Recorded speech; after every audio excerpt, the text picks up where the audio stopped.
Hello and welcome to this Community Writing Center workshop. The Community Writing Center provides individual writing consultations and writing workshops for all writers in the Great Lakes Bay region free of charge. To learn more about our services, including virtual and face-to-face feedback on your writing, upcoming writing workshops, and our various writing contests and events, please visit our website at communitywritingcenter.com. This online workshop series is sponsored by funding from the Bay Area Community Foundation and the SVSU Center for Community Writing. Hi, I'm Kelly Fitzpatrick, a Michigan-based author and educator, and it is my pleasure to present to you the first session in our poetry writing series, which will focus on elements of poetry. Thank you so much for joining us, and let's get started. Welcome to our workshop on crafting poetry. The purpose of this workshop is to learn about different elements of poetry and how to use them effectively. This workshop is appropriate for all beginning and experienced writers alike. It will last approximately 90 minutes, and for materials, you will need a notebook and a writing utensil. All of our workshops aim to create an inclusive, respectful, and productive environment for all writers. We aim to provide feedback, strategies, and resources writers need to improve their writing. We aim to encourage collaboration between writers through active conversation and participation. Here's a preview of what you can expect during this workshop. We're going to start with an opening quick write and a discussion of what you wrote as just a way to sort of get your ideas going onto the page. Then we'll do a craft talk on several elements of poetry, what they are, how they're used, look at some examples. We will look at some mentor texts, so some full poems, and you'll have the opportunity for some guided practice to identify the elements of poetry within those examples. Then we're actually going to have two prompts with writing time for you to practice utilizing these elements in your own writing. Then we'll finish up with some analysis and sharing and some takeaways for applying these to your own writing.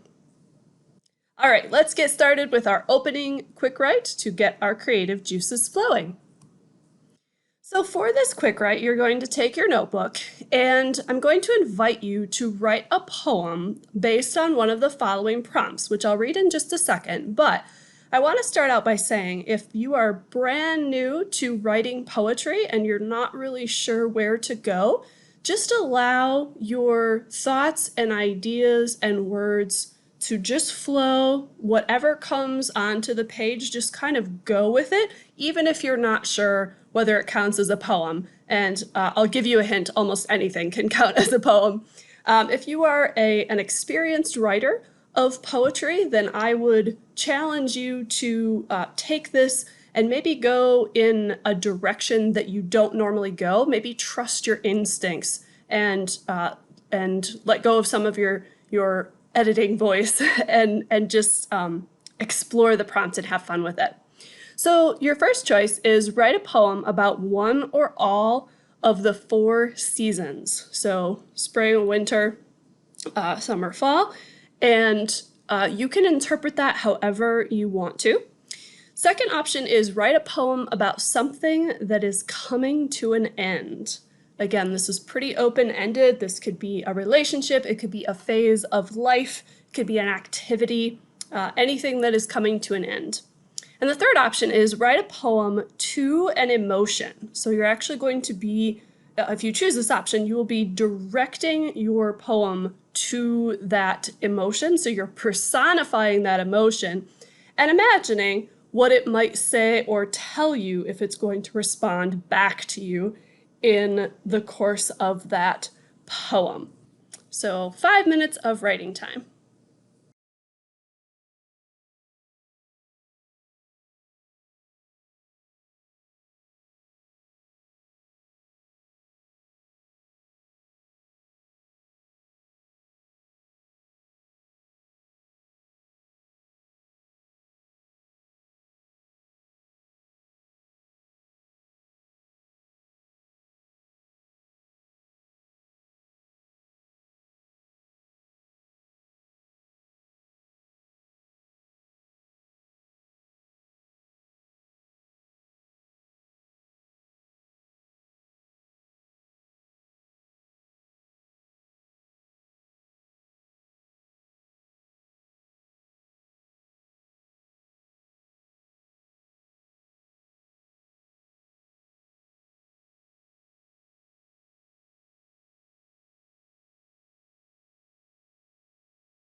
We have about 30 seconds remaining of writing time.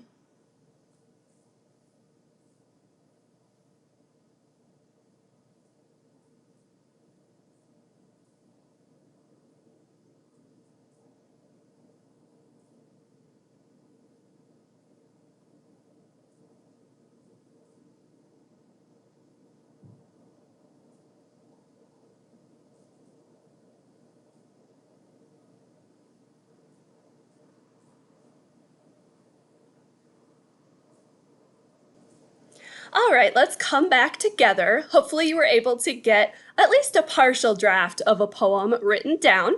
And I have some discussion questions that I'd like you to apply to what you wrote, just to sort of see what moves you're making naturally as a writer. And what I'm going to do here is preview those instructions, and then we're going to look at a sample response together and kind of do this together with a piece, and then I'll put this back up on the screen for you to apply to your own piece. So the directions say, first read your poem out loud. It's very important to hear poetry read, especially the aspects of it that are lyrical and rhythmic. So read it out loud, even if you're by yourself, and then answer the following. So the first thing I want you to do is highlight your favorite line or part of what you wrote. And then think about what makes it your favorite.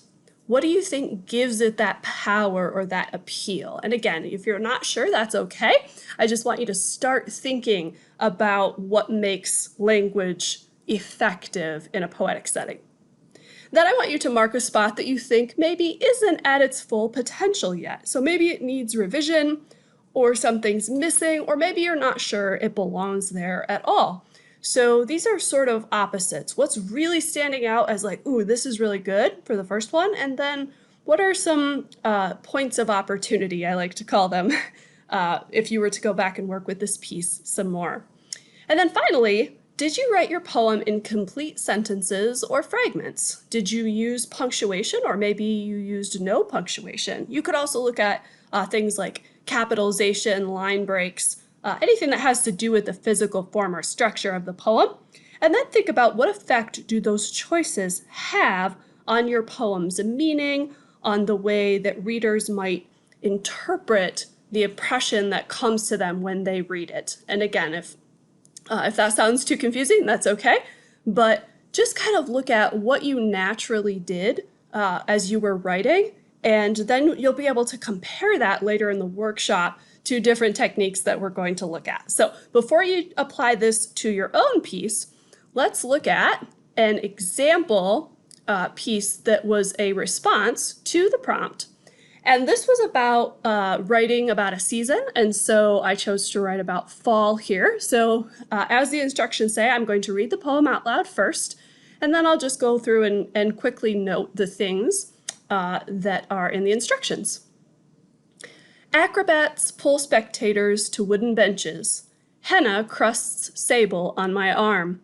The air is September crisp and spiked with honey soap and roast turkey leg.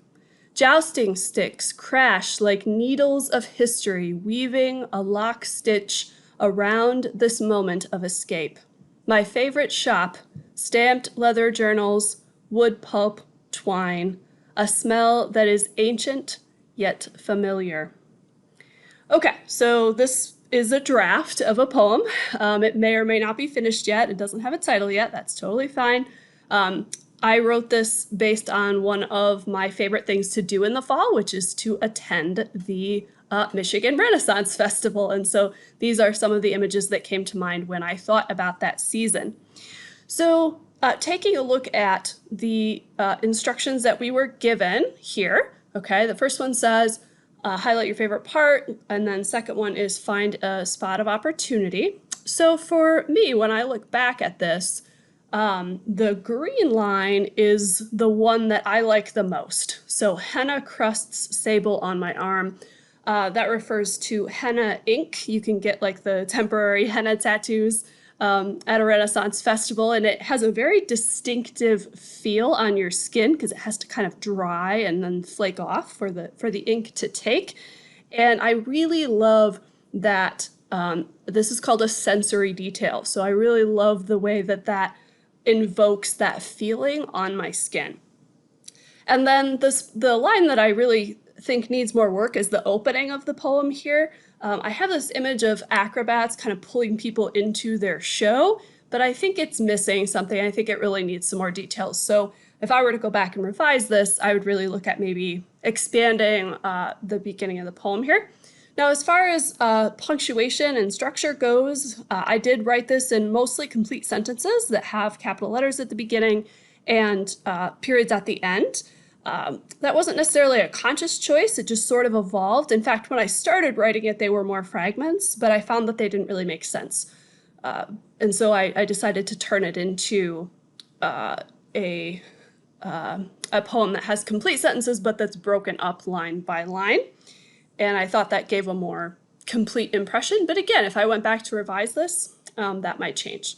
So you kind of get the idea here. Even if you only came up with a couple of lines, just kind of brainstorm. What do you like and what would you maybe want to do with it if you had some more time? So we'll just spend a couple of minutes allowing you to analyze your poem.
All right, hopefully you were able to reflect and just sort of find some places in your writing that might be interesting to go back to later.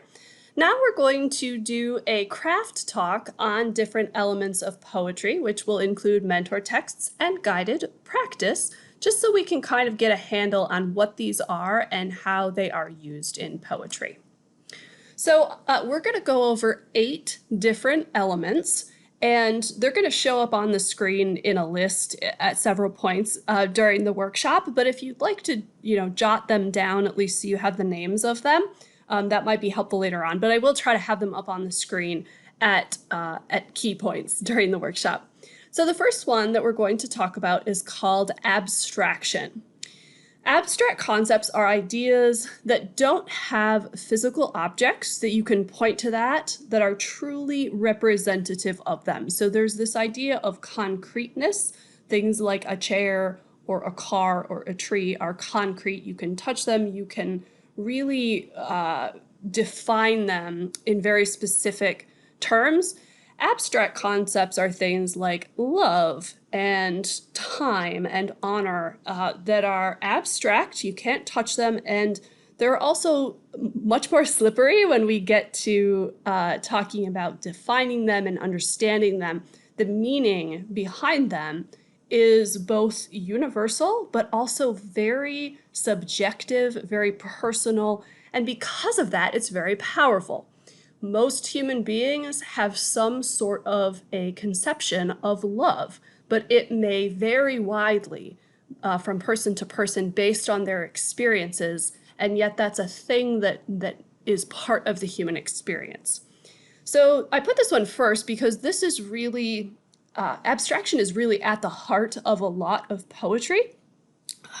The aim of poetry is to get the reader to feel something, to connect with something, to have a reaction. It's really about evoking a response. And abstractions are a very effective way of doing that, depending on how you use them. So the job of the poet is to make the abstraction accessible to the reader in a way that is meaningful. So just putting the word love in your poem doesn't necessarily make that accessible to the reader. You really have to sort of open up the concept in a way that is both new or interesting or fresh or thoughtful, or maybe even frustrating and confusing. Some of the best poetry, E.E. Cummings comes to mind, is not necessarily clear, and that's okay. Many poems involve some form of abstraction, even if it's implied. So you can also write a poem that is about love that doesn't include the word love, and that's totally fine. But these concepts, whether they're overt or implied, will show up in a lot of poetry. Not all, there's always an exception, but in quite a few. So this is just a very, very short list of examples: good, evil, trust, honor, bravery, sadness, isolation, time, pride. I have a list that I give to high school students, and it's literally 4 columns, 2 pages long. And that's not even all of them. So pretty much any abstract concept that you can think of could fit inside of this element. Note that abstractions are sometimes also called universal themes, which are ideas that frequently show up across human literature and media. Those two terms are not exact synonyms, but in relation to writing poetry, they often are the same thing. So the idea of good, for example, is an abstraction. It's also a universal theme that shows up in literature. So if you're looking at this list and saying, hey, I thought those were called universal themes, they can be those also. So just be aware that those two categories overlap heavily.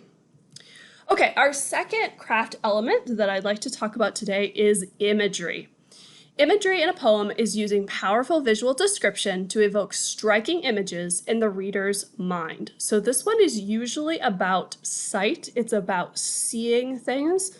If you think about a stage play, it's going to be the set. It's going to be what you can see around you. It's the lighting. It's the set pieces. It's the shape of the theater itself. It's everything that is setting the stage for you to really be able to take in that poem and appreciate it.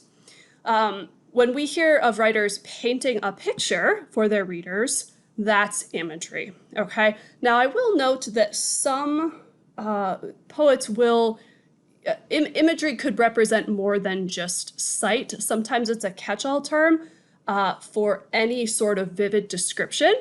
And on the next slide, we're going to talk about sensory detail, which is very closely related to imagery, but imagery tends to be very vivid visual description. So here's just a couple of lines of examples of imagery. A cardinal fluffed its feathers on the untouched snow, a droplet of red in a vast sea of white. So notice we have colors going on there. We have the image of motion, the cardinal fluffing itself. And so we get a very striking image of contrast. Clenching the old stone house was a massive snarl of roses, so pale they looked like tinted frosting, delicate yet dominating the property. So again, here we have a very strong image, a giant rose bush that's clenching the house. So it's surrounding it. And then we have the comparison of the roses to frosting. And then again, we have the dichotomy between delicate and dominating. So there's a lot going on in this one, but it all is meant to evoke that image of these roses and this old stone house so that the reader feels like they are there. Imagery is common in poetry. It's also used in fiction and other creative writing forms. And it's, oh, how do I want to say this? It's very popular to readers because who doesn't like to have an image painted in their mind for them? Imagery also tends to be very memorable. So when you allow your reader to really visualize these things, that poem will tend to be memorable for quite a long time, which is really cool. So imagery is very accessible. It's very fun. And if you have not played around with this technique much yet, I strongly encourage you to do so. So like I said, sensory detail is very closely related. It tends to be, it's basically the same thing as imagery except for all of the senses. So we have 5 senses, and taste, touch, smell, and sound, in addition to sight, will paint a much fuller, more complete picture. The goal of poetry, as I said earlier, is to evoke feelings and responses in the reader, and humans are naturally geared to respond to sensory details because each person associates certain smells, sounds, etc. with their own experiences, assuming that that person has all 5 senses at their disposal. They're going to immediately recall things, they're going to make connections in their mind, and there's a lot of research that says your senses are linked to memory. So by including sensory detail, especially from more than one sense, so maybe not just sight, but maybe sight and smell or touch and sound, it's really going to flesh your poem out into a 3-dimensional experience. Now, again, that doesn't necessarily have to be realistic. You can have a very abstract, surreal poem that still pulls down these senses and allows the reader to really ground themselves in the grittiness of, or crunchiness, I guess, of the experience. They really can touch these, think of them like touch points, into something that is maybe less accessible on the surface, but more accessible when you let our senses touch those details within the poem. So here are a couple of examples. There are really endless ways to play with this. From the backyard, a keening screech echoed into the cloudless sky. So obviously this is the sense of hearing in the keening screech. Now it is important to note here that just saying, I heard the sound of a car going by isn't necessarily sensory detail. Technically you are naming a sound, but the idea is to create a sensory experience. So instead of just naming the sound or saying that there's a smell, you want to describe it in terms that allow the reader to be there smelling it with them or hearing it with, whoever's in the poem. And so here in this line, adding the word keening, adding echoed into the cloudless sky, we know it's loud. Even just word choice, instead of a yell, a screech is a very specific type of sound that can be visualized. So just keep that in mind. This is a very common struggle, especially for new writers, is to really make those sensory details pop off the page. And it's just a matter of practice and experience.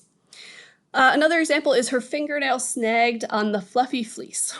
Now on the surface, this might not look like sensory detail, but anybody who's ever had fingernails snag on clothing or on fabric knows that feeling, right? So this is going to be a touch sensory detail that will put us right in that moment with that person.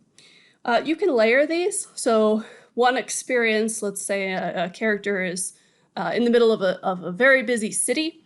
They're probably going to be experiencing a whole lot of different things through their senses. So you can choose which ones to call out. It doesn't take much. you really can get a very effective sensory detail with not a lot of words, and you only need a couple of them to really identify your setting as unique and memorable. So this is another good one to play with. Okay, now we're going to move into 3 types of figurative language, and they're all very similar. The first one is metaphor, and this is figurative language that links or compares two unlike things without using the words like or as. Many of us learned this in grade school, but metaphor is actually one of the most powerful tools at your disposal when writing poetry, because it allows for the unexpected, it allows for unexpected images.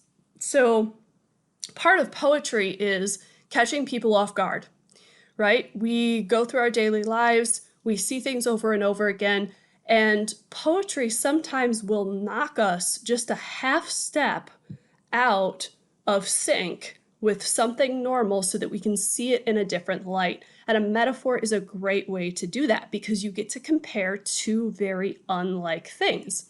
So you might not normally associate, let's say, the motion of the subway with water, but maybe you're going to make that metaphor in a poem, and it might make you view the subway differently. Maybe you're viewing it as an underground river or as a pipe or something.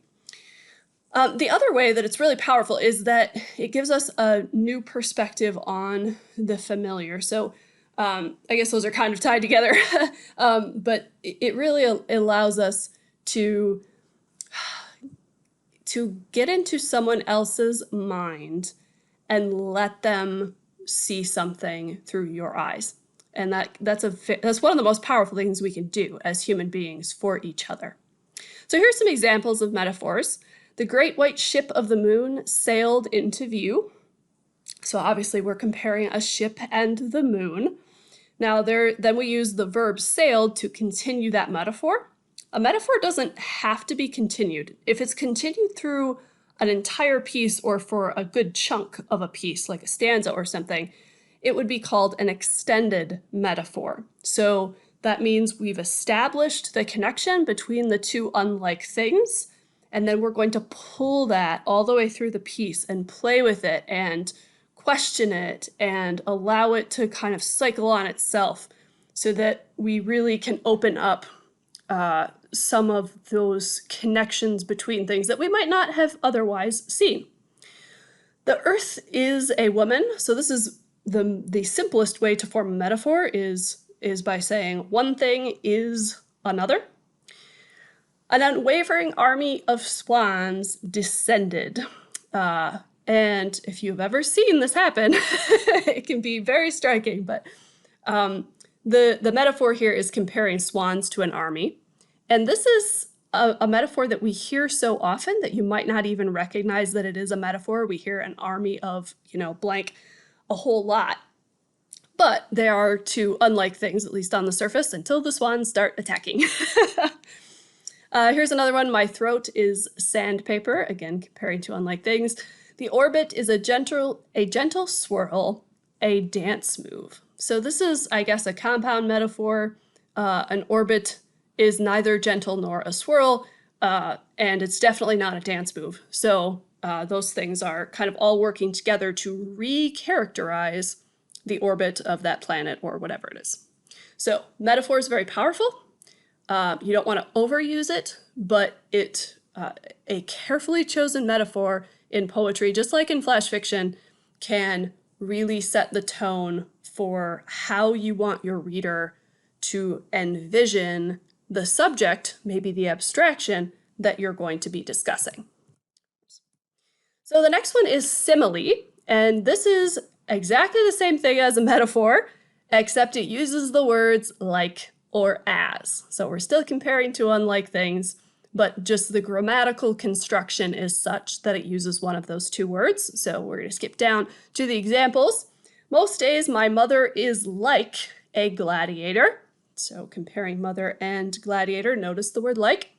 The river flowed fast like spilled cappuccino, tan and frothy.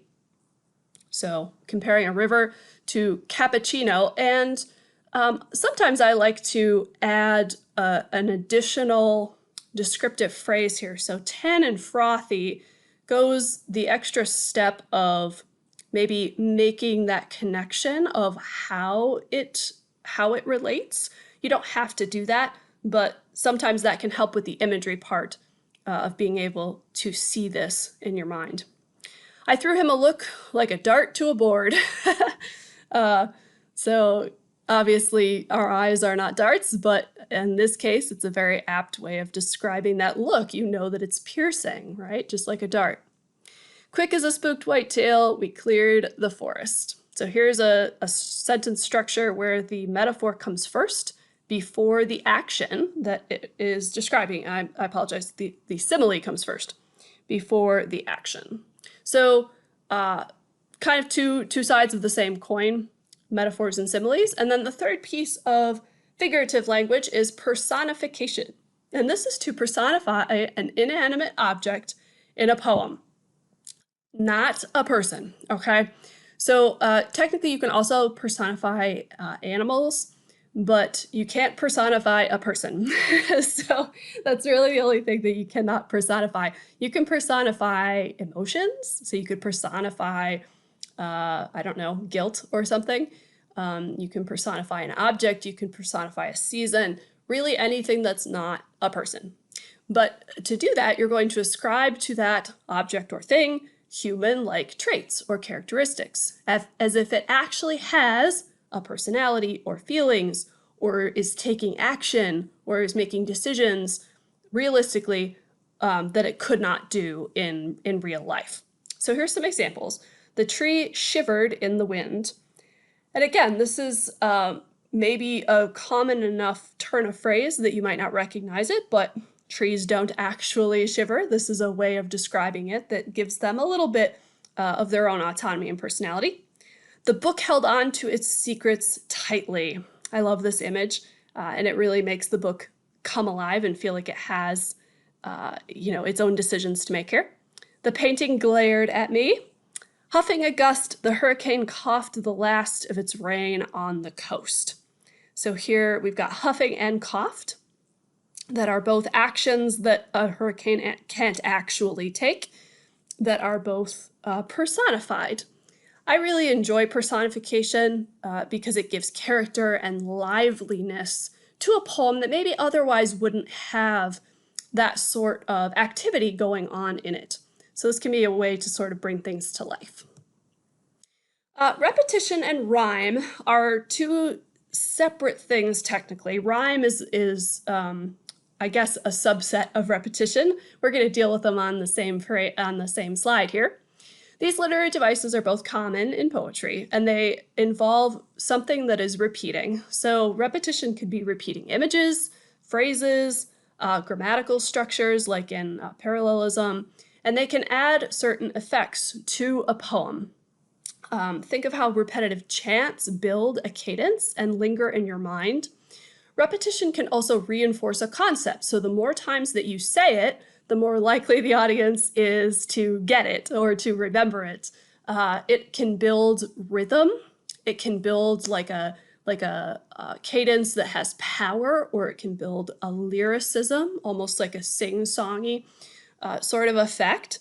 So you can play around with this a lot. For it to be effective, the repeated elements have to be somewhere near each other. So if you repeat a phrase, 5 stanzas apart, it might register if it's a very recognizable or very unique phrase. But if it's just like, say, the word and, it needs to be somewhere near each other, like we'll see in the example here in a second.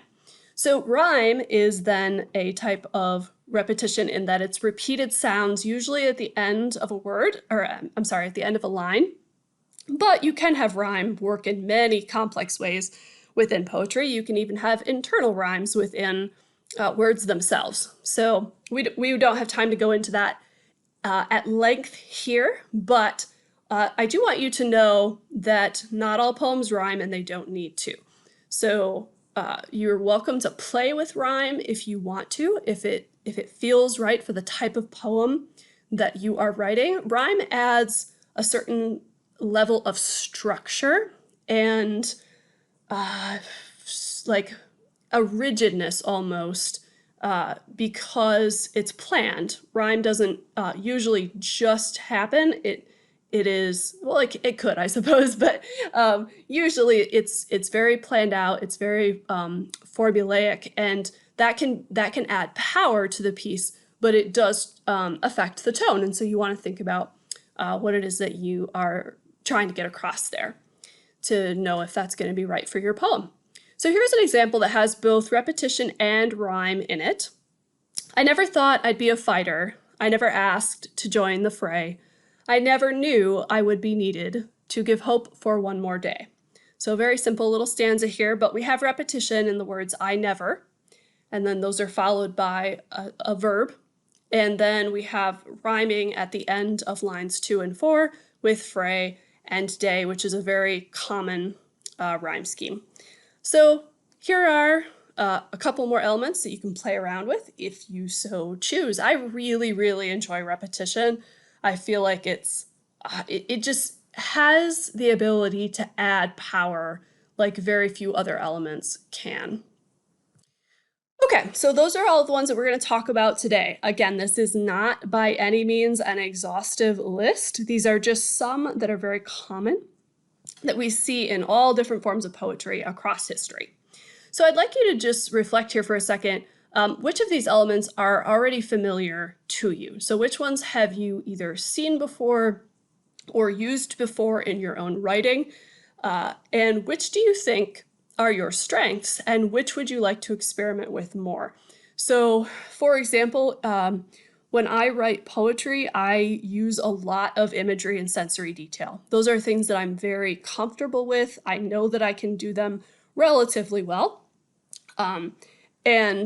Abstraction is something that I want to play around some more with. I feel like it's always there, but I don't necessarily always use it with the intention that I could. So I'll take a second, just a few seconds here for you to reflect. And also, if you would like to jot down these 8 things, that might be helpful for the next few slides as we go through the examples together. I don't have space to put these up on each of the slides with the example poems. So if you want to jot those down right now, just so you have them handy with you, or take a picture of the screen, I'll give you a few seconds to do that.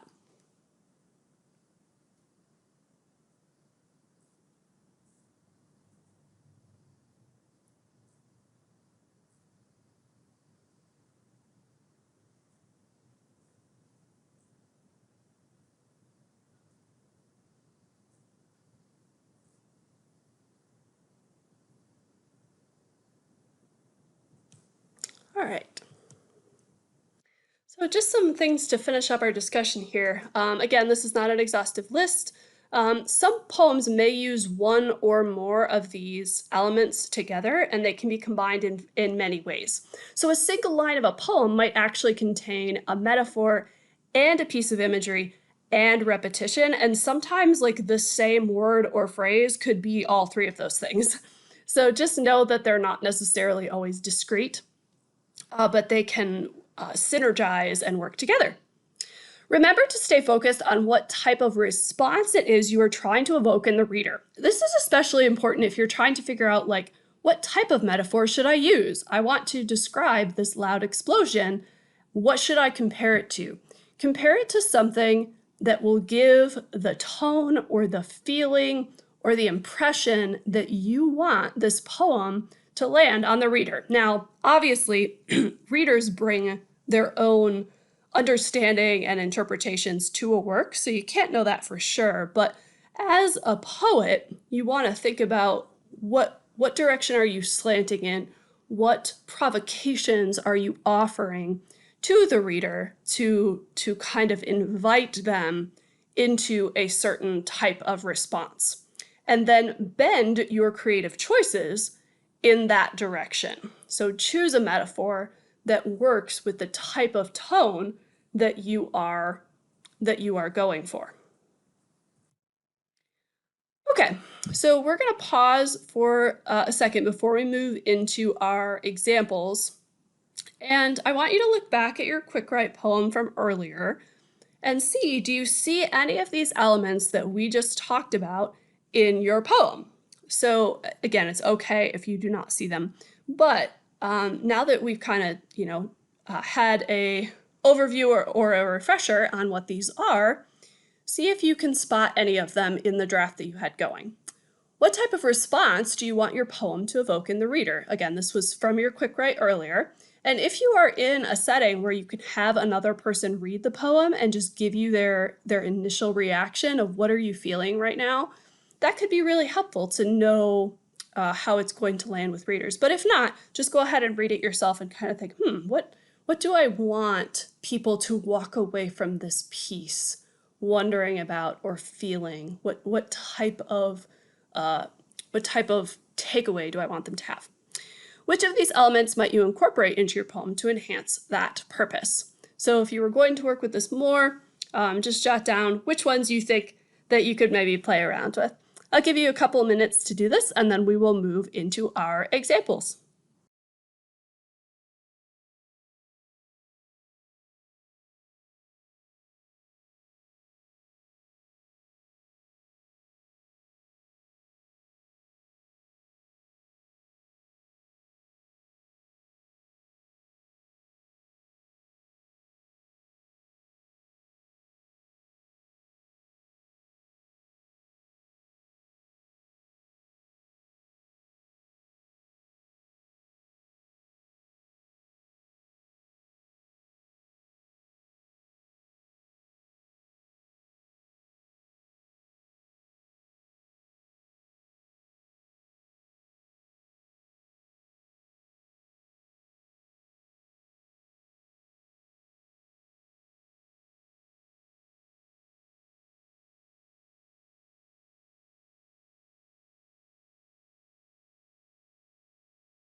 All right, we're going to take a look at 3 different mentor texts that are complete poems to see how they are utilizing some of these elements. Now, I just want to say before we start here that I have identified some elements that I see working here, although you may find some things in these poems that I have not, and that's totally fine.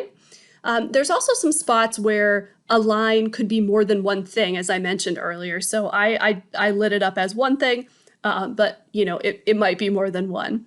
So the first poem that we're going to look at here is Mother to Son by Langston Hughes. I'm going to read it out loud, and then I'm just going to ask you to spend a minute seeing if you can identify any elements of poetry that we talked about today. And I'll give you a hint on this first one. I found 4 different elements, and you can refer back to the list that you jotted down if that will help you. And then the other thing is just to think about what is the feeling that the poem gives you and how do those elements support that feeling. So, well, son, I'll tell you, life for me ain't been no crystal stair. It's had tracks in it and splinters and boards torn up and places with no carpet on the floor, bare. But all the time I's been a climbin' on and reachin' landin's and turnin' corners and sometimes goin' in the dark where there ain't been no light. So boy, don't you turn back. Don't you set down on the steps 'cause you finds it's kinda hard. Don't you fall now, for I's still goin', honey. I's still climbin' and life for me ain't been no crystal stair. All right, I'll give you just a minute to see what you can find here.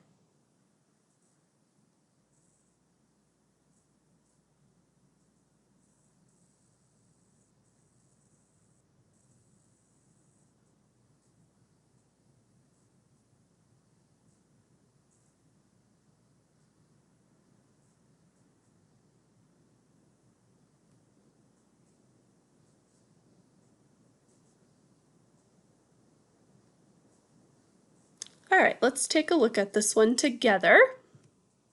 So, the first thing that I'm hoping popped out to you is one of those extended metaphors that we talked about earlier, and that's in the pink here. Life for me ain't been no crystal stair. Now, this is actually, I guess, a reverse metaphor because the poet, or the speaker rather, is saying that something is not something else.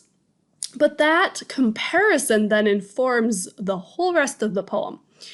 So the two things that are being compared there obviously are life, which is an abstraction, and a crystal stairway.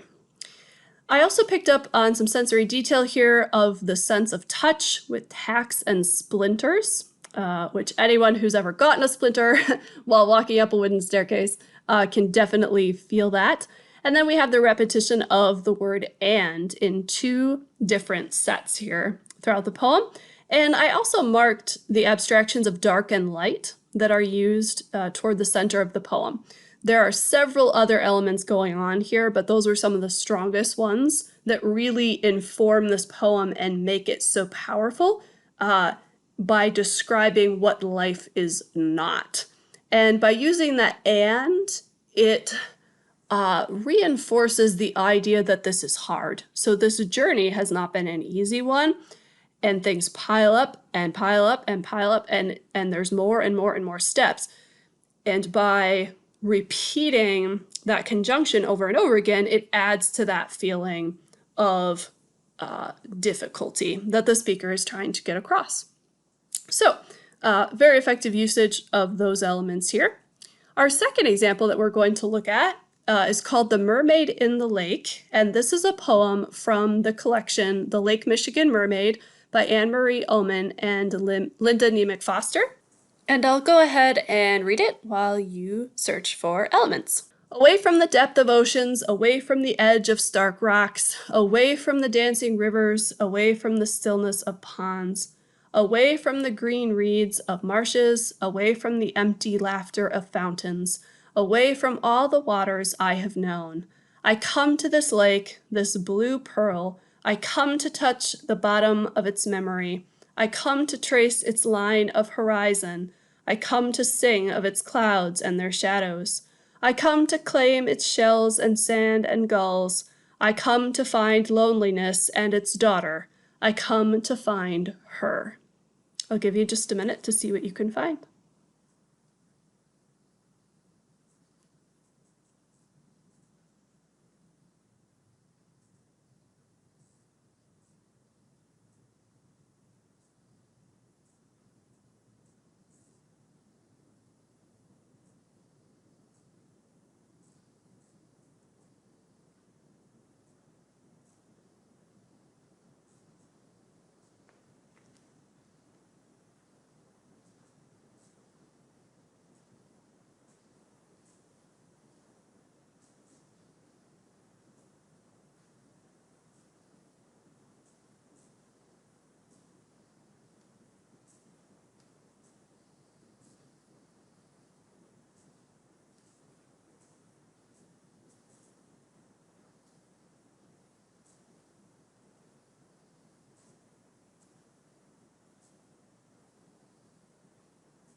All right, let's look at this together. Lots of colors going on here. Hopefully this isn't too busy to parse. The things that stood out the most to me are obviously the repetition on the beginnings of the words, and I actually missed 3 of the aways there that should also be lit up in green. And then the imagery and sensory detail and also personification came through very strongly. So by repeating the words away from, it emphasizes the remoteness of the setting. It's far away from everything that is known. And then I come emphasizes the journey or the intention to find this person that's being sought after. So kind of like it's almost a call and response type of a format here, and it emphasizes that journey aspect. We also have the imagery of stark rocks, green reeds of marshes, the blue pearl. I really love that line. Shells, sand, gulls. So all of these are visual pieces of imagery that really paint a picture of the Lake Michigan shoreline. And very related to that is the sensory detail of the stillness and the singing of the clouds that add another sense into the mix. I found one metaphor. I come to touch the bottom of its memory, and I think that this is a metaphor because memories don't actually have bottoms to touch, like they don't have a top and a bottom, but in this poem it does, and it's I think it's comparing it to like a lake bottom that you could reach down and touch, which I think is a very powerful image. And then we have the abstraction here of the idea of finding and loneliness. And those come across very strongly in this whole piece. And then the personification of dancing rivers, empty laughter of fountains, loneliness and its daughter. So here we have an abstraction that's been personified by allowing it to have a daughter. So overall, all of these elements are supporting this poem's strong visuals of a lake setting, and then also that yearning of the speaker to find this person that they're looking for. And again, all of that sets up in the reader a response of maybe wistfulness, of bleakness, of yearning that fits very well into the scope of this piece of writing. Okay, last one here. This one's a little bit longer. I had to split it onto 2 slides. So I'm going to read the whole thing, and then I'll come back and give you a few seconds to analyze the first part and the second part. And again, this one's very complex. There is lots of our 8 elements to find here. This one's called Abuelito Who by Sandra Cisneros. Abuelito, who throws coins like rain and asks who loves him, who is dough and feathers, who is a watch and a glass of water, whose hair is made of fur, is too sad to come downstairs today, who tells me in Spanish, you are my diamond, who tells me in English, you are my sky, whose little eyes are string, can't come out to play, sleeps in his room all night and day, who used to laugh like the letter K, is sick. Is a doorknob tied to a sour stick, is tired, shut the door, doesn't live here anymore, is hiding underneath the bed, who talks to me inside my head, is blankets and spoons and big brown shoes, who snores up and down, up and down, up and down again, is the rain on the roof that falls like coins, asking who loves him, who? All right. I'm going to back up and give you about 30 seconds here to analyze this first part of the poem. Again, just make note of any elements that you see. There are several lines in here that are pulling double duty.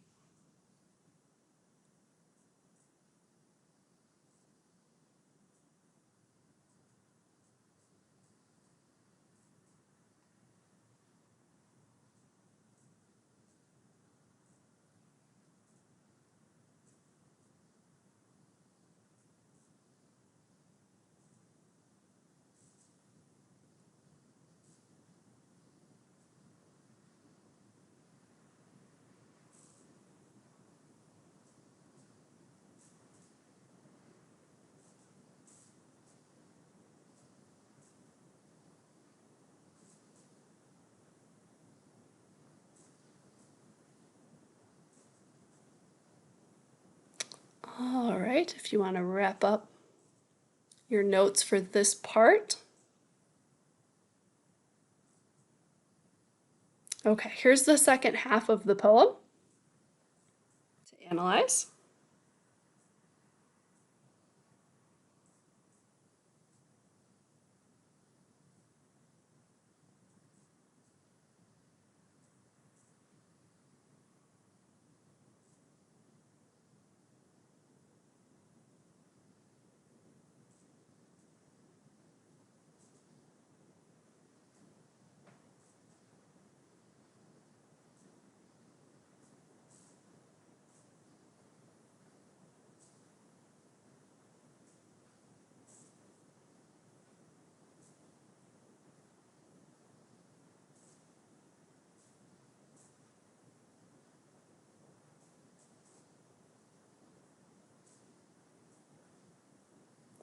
All right, if you want to wrap up your notes.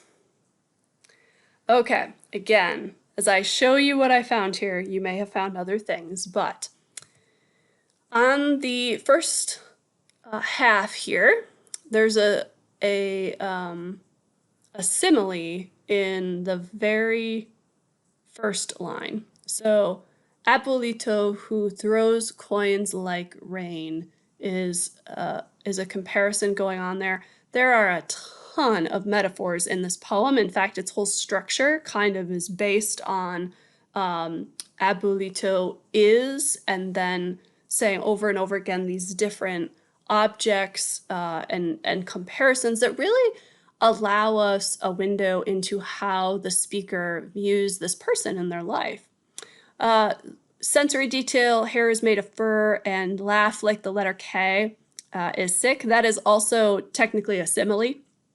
And we have some abstractions here in the sadness, and then also in the concept of being bilingual or speaking multiple languages. And maybe perhaps also just in the relationship, the aspect of the relationship that's going on here, which kind of runs throughout the whole piece. There's occasional rhyme in this poem. So on this slide, we have play and day at the end of the lines here, but notice not all of the lines rhyme, and that's perfectly okay. You can always mix it up. There's also some repetition that I didn't mark because it was already a different color, but you are my diamond, you are my sky is a repetition of a grammatical form in parallelism there. So lots going on this first slide, and just as much going on the second one. Is a doorknob tied to a sour stick is a sensory detail. And then we also, that's actually a rhyme with the previous line here, sick and stick. I marked tired as an abstraction because it seems to be an important feeling that's going on here. And then the final abstraction that the poem leaves us on is asking who loves him. So what does it mean to love someone in the context of this relationship? And the poem, that's what the poem's really cracking open here with all of these other elements. Some more metaphors is blankets and spoons and big brown shoes, which is kind of a fun list of items. Is the rain on the roof? And that is also a sensory detail for sound. Several rhymes back to back here in the center, and then some more fun repetition in the description of the snoring. So all of these elements work together to create an image of a person who is quirky and interesting and three-dimensional and passionate and who is concerned with love. And so that abstraction is pulling on all the other elements and pulling them all down into itself. And that's part of what makes this poem so very powerful. Congratulations, we've made it to the point in the workshop where we will be responding to a writing prompt. And today we're actually going to respond to 2 of them. So we'll spend a block of time on each one, and they are different prompts that allow you to experiment with the elements that we have been working with today. And then at the bottom, you'll see a bonus if you want an extra challenge to play with. So as always, you're welcome to stay here and write. I'll keep the prompt up on the screen the whole time if you need to refer back to it, and there'll be a little counter. If you prefer to take your notebook and find a more comfortable place, just meet us back here at the end of the time. And then following the writing prompt time, I'll have some analysis questions for you. Enjoy the writing time. All right, it is writing time. For our first writing prompt, we're going to be working with abstraction. So the prompt is choose one abstraction and one object and write a poem that includes both, perhaps comparing them. You can choose one of the things from these lists, or you can come up with your own. So the list of abstractions here says love, trust, hate, pride, time, misery, loneliness, peace, and compassion. Again, any sort of abstract feeling or idea you're welcome to use here. Some objects might be tree, box, boot, brick, wheel, shovel, smile, book, fire, snake, hand, rain, sand, shield, literally almost any object. But try to make it something that's concrete that you could touch or hold. And then once you have those two, then you're going to craft a poem that maybe compares one. So it might be an extended metaphor poem where love is like a tree, or it might just involve both of them. On the right, you'll see the toolbox of all 8 of the elements that we talked about today. Some people like to consult those ahead of time and kind of choose which ones they want to work with. Some people prefer to just sort of let it happen naturally and then kind of go back and analyze it later. Either way is fine. If you want an additional challenge, down below under bonus, you'll see some things that you might try. You could include a line of imagery or description that uses a simile, include a line that personifies an object, and or repeat a word or phrase at least 3 times. So you can choose any of those to layer into your poem. We're going to write for 10 minutes on this prompt, and then we will move on to our second prompt.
You have about 1 minute remaining of writing time.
For our second prompt today, we are going to be working with imagery and sensory detail. So I'd like you to choose a setting and write a poem that is rich in imagery and sensory detail. I have 5 options here that you can choose from, or if you have a vivid setting in your mind that you want to write about, maybe a place that you visited or something that's been on your mind, you're welcome to use that also. You could write about a library at night, a city of ancient ruins, a campground at sunrise, a body of water in stormy weather, or a quiet forest trail. Again, the toolbox is on the right for you to reference, and if you want an additional challenge, you could try to include sensory detail for all 5 senses, or you could work in an extended metaphor over the course of the poem, and that's a metaphor in which the whole poem becomes a metaphor comparing an object and an abstraction. So have fun with this and see what you can come up with.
You have about 1 minute of writing time remaining.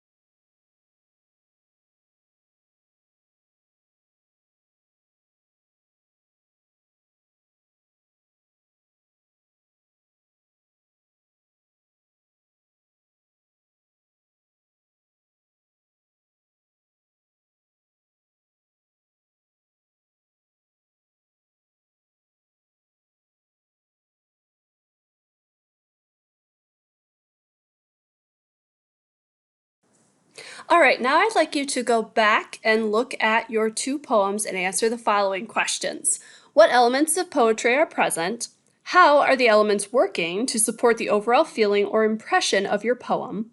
Highlight your favorite lines or spots, see if you can figure out why you like them. Highlight an area that you would like to revise or work with more. What do you think could be improved? Is each poem finished, or is there more to write, and how can you tell? And in what ways might you experiment with these elements to add a fresh perspective to your work? So these questions will just kind of allow you to get an understanding of what you've learned during this workshop and where to go from here. So I'll just give you a couple of minutes to reflect.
Here are some takeaways from today's workshop.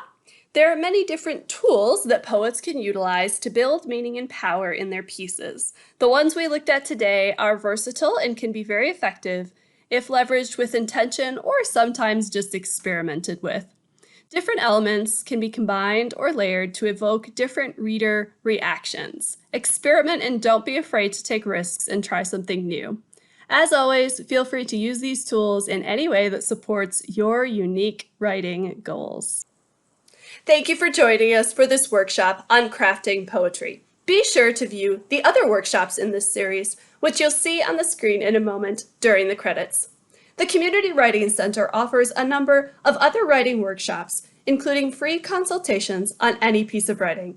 To learn more, visit our website at communitywritingcenter.com. Thank you.